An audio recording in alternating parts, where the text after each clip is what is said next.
สวัสดีครับพบกับรายการห้องเรียนที่ใหญ่ที่สุดในโลกครับรายการนี้เป็นส่วนหนึ่งของโทรทัศน์ครู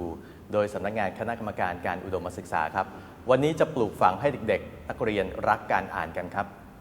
ไม่รู้เรื่องรักการอ่านเด็กไทยอ่านหนังสือน้อยเนี่ยตัวเลขล่าสุดจะเป็นไงก็ตามนะครับแต่เชื่อว่าน้อยแน่ๆผู้เชี่ยวชาญ2ท่านในวันนี้ครับท่านแรกครับผู้เชี่ยวชาญด้านภาษาและวัฒนธรรมญี่ปุ่นเป็นนักแปลด้วยครับแปลหนังสือเกี่ยวกับวรรณกรรมเยาวชนและเป็นกรรมการตัดสินวรรณกรรมเยาวชนครับอาจารย์พุษดีนาวาวิจิตรครับท่านที่2ครับเป็นผู้อำนวยการโรงเรียนโยธินบูรณะและผู้อำนวยการสำนักงานเขตการศึกษามัธยมศึกษาเขต1ครับผู้อำนวยการวิทยาบริบูรณ์ทรัพย์ครับสวัสดีทั้ง2ท่านครับสวัสดีครับผมพูดผิดอะไรไปไหมฮะว่าเด็กไทยอ่านน้อยมากคงไม่ผิดค่ะคงไม่ผิดนะพอเห็นด้วยไหมฮะใช่ครับใช่เลยนะครับแต่ตัวเลข7บรรทัดต่อปี8บรรทัดต่อปีอะไรเดี๋ยวเราค่อยไปว่ากันแต่ที่แน่น้อยวันนี้ครับลองมาดูไอเดียดีๆครับ7ไอเดียดีๆเขาปลูกฝังการรักการอ่านให้กับเด็กๆของเขาทำอย่างไรและมีไอเดียอะไรบ้างไปชมกัน3ไอเดียก่อนครับเชิญครับ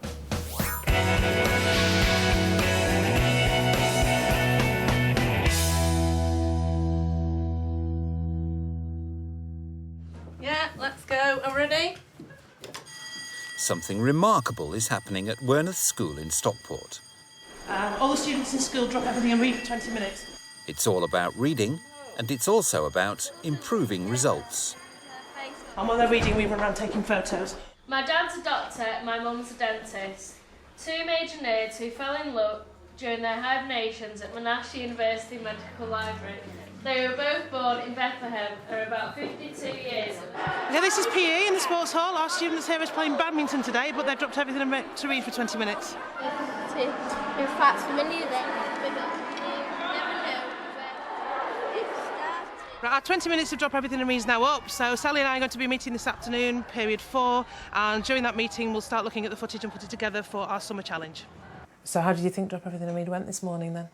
I think it went well actually. From what I saw, when I went round I managed to get lots of different departments. I've got maths, got the admin staff in the office, RE, geography. I think I've got some great footage, so all we need to do now is try to edit that in with maybe children on their bikes, some of their heroes on bikes, and then that will work for our summer challenge with the bike racing. Great. We do get some of our more discerning students who now will see me coming with a camera and say, please miss, you've got to get a photo of me. I really want to be seen reading with a book. And that's totally changed. When we first came here, the attitude towards having a picture taken with a book was the opposite. People just didn't want to be seen with books. They thought it was geeky, it was something that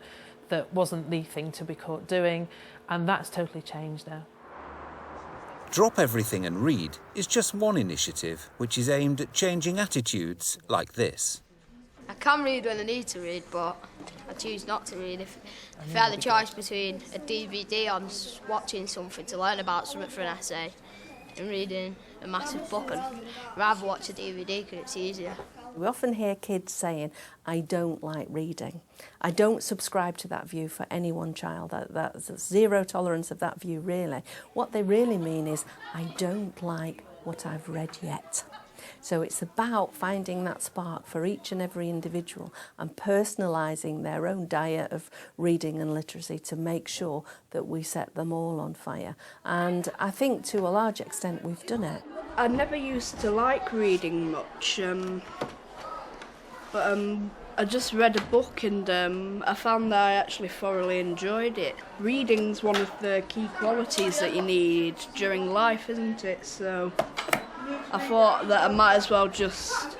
get a move on and learn how to read a bit. Our results on the 5A Star to C measure have gone from 34% to 62%, so we've almost doubled in 3 years. But that's because actually learning and literacy through learning have been one of the major focuses for our development.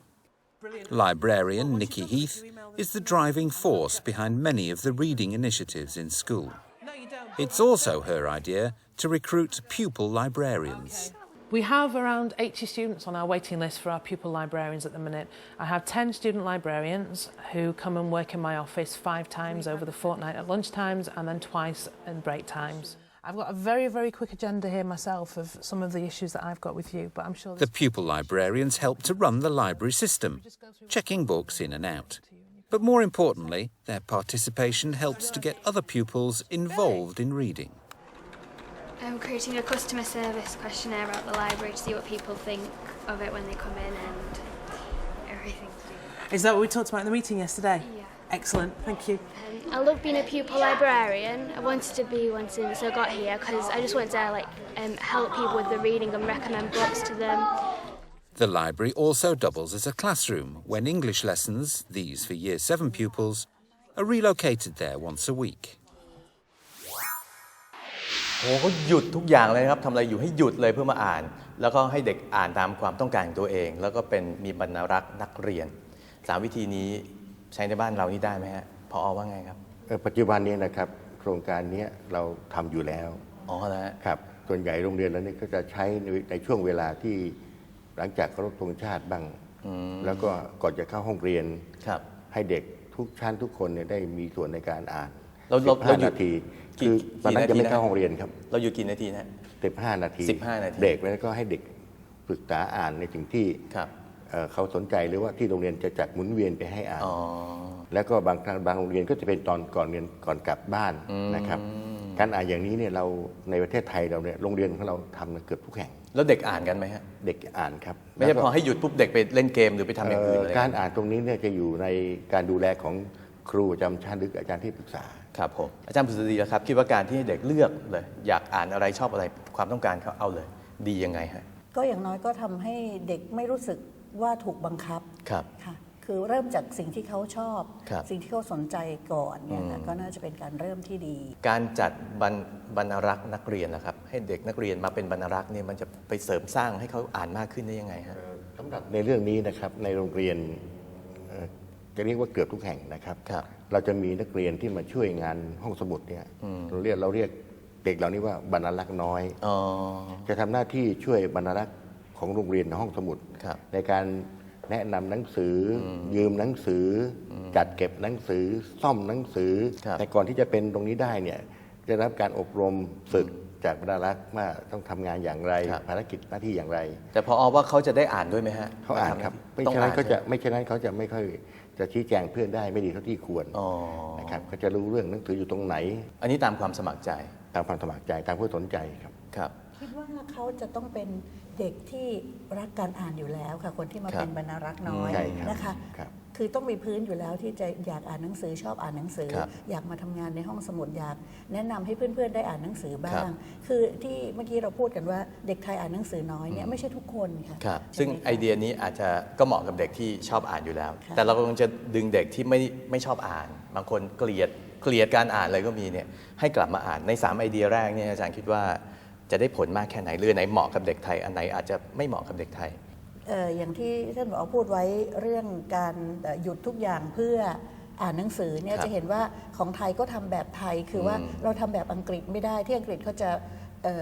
ทำชนิดที่ว่าไม่ว่ากำลังทำอะไรอยู่เรียนอะไรอยู่คุณครูที่สอนวิชานั้นก็ให้ความร่วมมือกลิ้งปุ๊บหยุดเลยใช่ค่ะแต่ไทยทำแบบนี้ไม่ได้ไทยก็ทำอย่างที่อาจารย์ที่ผ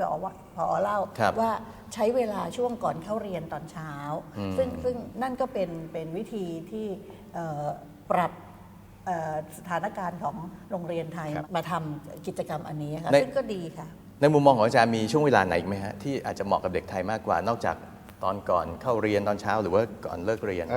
เรียนอย่างนี้ครับในตารางเรียนของเด็กเนี่ยนะครับแต่ละสัปดาห์เนี่ยจะมีชั่วโมงบางคาบที่จะจัดไว้สำหรับไปศึกษาค้นคว้าในเรื่องที่เขาสนใจในห้องสมุดนอกจากตารางที่ผมว่าแล้วเนี่ยนะครับที่จะจัดหยุดเพื่อการอ่านอย่างเดียวนะครับแล้วเราก็เวลาที่เด็กมีเวลาที่เขาจะเป็นเวลานอกจากการเรียนการสอนก็สามารถจะใช้บริการห้องสมุดได้ซึ่งเดี๋ยวนี้ห้องสมุดเนี่ยเรามีหลายรูปแบบไม่ใช่หนังสืออย่างเดียวนะครับเป็นทั้งห้องสมุดที่อ่านโดยระบบDVD เป็นระบบของคอมพิวเตอร์เป็นระบบต่างๆนะครับก็ถือว่าเป็นสื่อที่ให้เด็กได้เรียนรู้ได้นะครับได้หลายแบบฟังที่ผอ.บอกก็หมายถึงว่าในแต่ละโรงเรียนอาจจะมีการเลือกช่วงเวลาหรือวิธีการที่แตกต่างกันไปได้ใช่ครับที่เหมาะสมใช่ไหมฮะเพราะบางทีต่างจังหวัดก็อาจจะมีรูปแบบอีกแบบหนึ่งกรุงเทพอีกแบบหนึ่งเมืองใหญ่อีกแบบหนึ่งอะไรเงี้ยนะนั่น3วิธีไปแล้วนะครับมีทั้งหมด7นะฮะตรงนี้ผมให้ดูอีก3ก่อนแล้วเดี๋ยวเราลงมาคุยกันต่อครับว่า3วิธีที่ว่าเนี่ยเหมาะหรือไม่เหมาะกับบ้านเราอย่างไรเชิญชมครับ So today's lesson is reading for pleasure, so you can go and choose anything you want, whether it's a fiction book a non-fiction book, magazine, local newspaper, or the daily newspapers. We don't mind what you read, but what we'd like you to do now is just go and find something to read, come back to your seat, sit down and enjoy. Would you wear them? No, they wouldn't. Would you wear them if you were that time? No. We dedicate one of our English lessons to library skills, and part of it is reading to encourage them to read all the time. We read within English lessons and as starters in English lessons as well, but to get it throughout the school and for the children to have a reading culture, Nikki is absolutely fantastic and dedicates a lot of the time in library lessons so they can actually sit, read and enjoy things.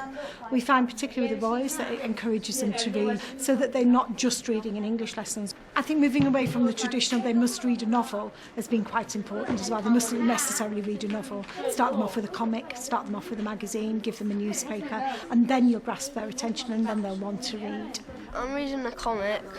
because quite interesting and there's pictures so you can see what they're doing if you don't get the speech. It's good that you can just read whatever you want in your school. I wouldn't usually sit down and get a book out and read in front of people because I found it embarrassing, but now that everyone else is doing it, it's not really a problem. Most of the time, the only time I get to read is when it's my lesson. It's just nice to be able to sit down, read and not be disturbed in lesson time. It is about finding what level of reading makes you feel comfortable. A lot of kids underachieve because they misbehave, because they're not comfortable with whatever resource it is that they've been put in front of them. It's about building the confidence of those children and those small chunks to be completely inclusive. One confidence-building technique which seems to be effective in class is to get pupils of different ages to read in pairs. It's literacy time, so can you all make sure you've got some reading material? If you've not got anything with you, can you just come and get something from the box, please? Mia's in year 7 and I'm in year 10. We get into pairs of people, someone that's in a higher year and someone in a lower year, and they just take it in turns to read. Okay, for the reading this morning, so reading with your partners, the book that we've all got this morning. I like reading more because then if I don't understand what something means, then Kelly can tell me what it does. Each year, the school runs a literacy challenge, a series of themed tasks and lessons. The theme is usually a sporting one because it helps to hook in the boys, often not the most enthusiastic of readers. You know what you're about to start is our Werneth Summer Challenge, which is to do with the Tour de France this year, OK? So as a form, we need to try and get as many challenges as possible completed. So today what you're going to start on is the challenges you have in front of you. You've chosen the ones that you're interested in, and off you go.